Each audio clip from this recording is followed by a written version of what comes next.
Changes may also be on the way to the city's Special Events and Cultural Amenities program. Naperville News 17's Blaine Irwin reports. With more applicants and less available funds last year, the SECA Commission chose to reduce funding for city services for Ribfest, the Last Fling, and many other events that apply for the grants.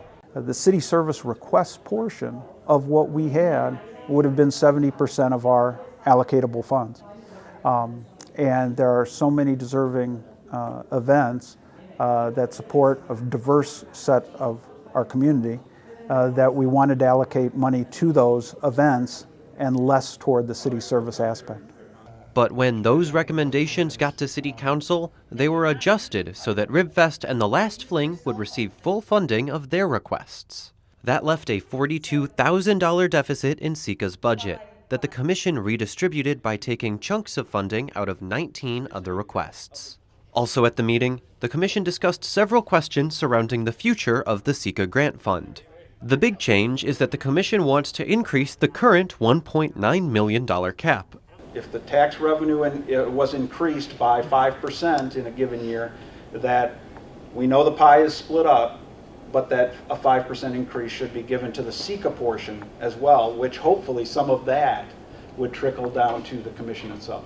And if City Council plans to fully fund Ribfest and the Last Fling every year, the Commission wants those events off their agenda. If that's the way they would like to treat these two other events, and perhaps they don't, then those should be moved out of our deliberations as well, because we're not approving them on an annual basis. They have been approved separately outside of this commission.